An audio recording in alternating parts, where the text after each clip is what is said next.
Et c'est la grosse image d'aujourd'hui, l'OM abandonne la piste Eddie Nketiah.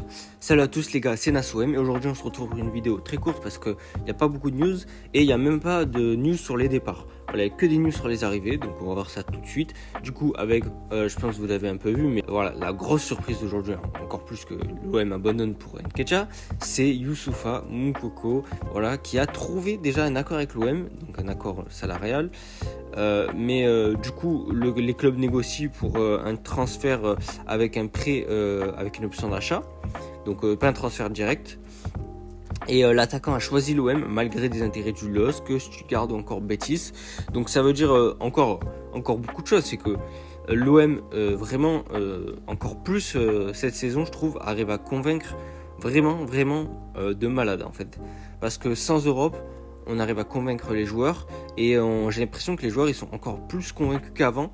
Avant on arrivait voilà toujours vous savez à bien convaincre les joueurs, mais là alors là c'est vraiment surprenant. Alors j'espère que ça va pas être comme Carboni, donc avec une option d'achat avec une option de rachat, donc ça j'espère vraiment fort. Maintenant concernant Moukoko, alors c'est un très jeune, hein, il a 19 ans, donc voilà déjà ça c'est assez surprenant. Si on arrive à l'acheter, c'est vrai, ce serait vraiment bien. Mais alors le petit point noir, moi alors je vais pas juger le joueur parce que je le connais que de nom, dans le sens où je sais que c'est un joueur à fort potentiel. Mais voilà, je connais pas vraiment ses atouts, je pourrais pas décrire précisément le joueur parce que je l'ai pas vraiment vu jouer. Mais là, je suis tombé sur un petit tweet, puis je savais qu'il avait des blessures. Mais alors là, j'avoue que je suis assez surpris parce que les gars, si on analyse un petit peu ses blessures, voilà le gros problème de Moukoko. Alors je vais pas partir de 2021, mais 2021 c'est vraiment effrayant. Il a loupé énormément de jours, presque 140, 150, je sais pas.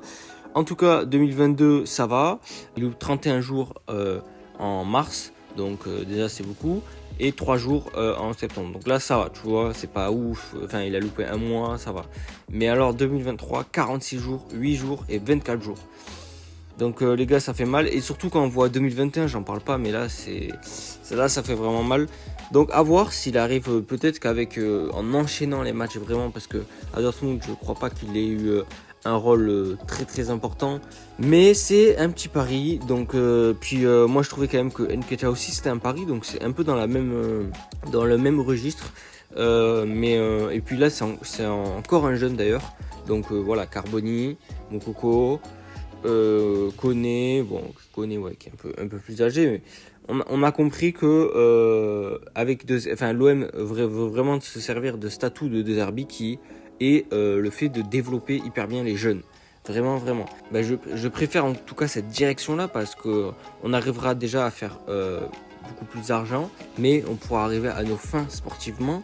Parce que si tu prends un jeune, donc tu arrives à l'acheter à moins cher, et si tu le développes, voilà, il devient fort dans ton équipe, ça peut apporter vraiment beaucoup sportivement. Donc hâte de voir vraiment l'OM de ces prochaines années. Donc là c'est l'année qui va passer et les 2 années qui vont rester. On verra si on prolonge le derby, ça c'est dans longtemps. Alors on va passer petite continuation sur Alexis Sanchez.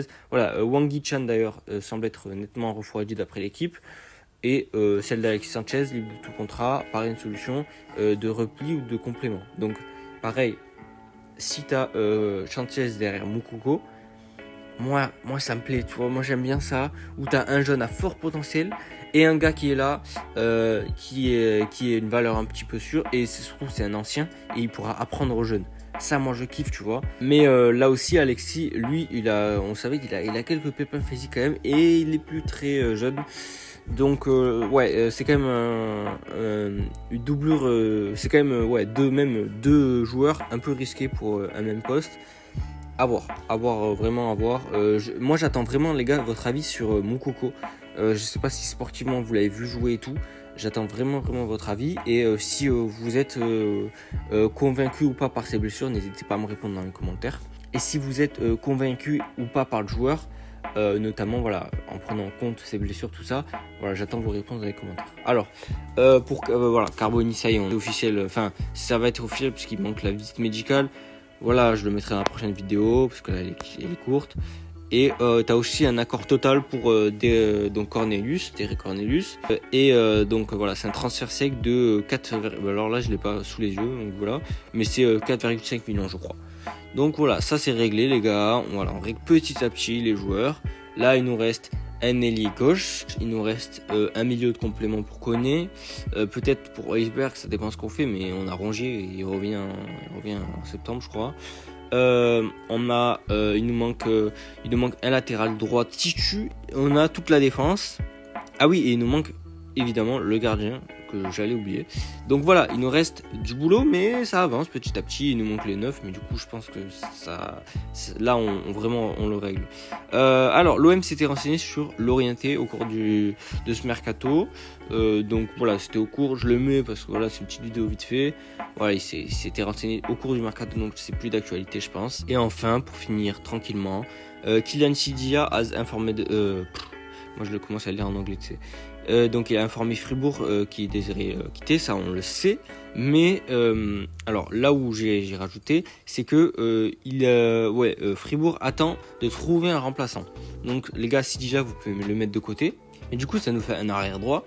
Alors en fait il manquera du coup si on fait, alors on va dire on s'avance un peu dans le mercato, on fait Moukoko, on fait Sidia.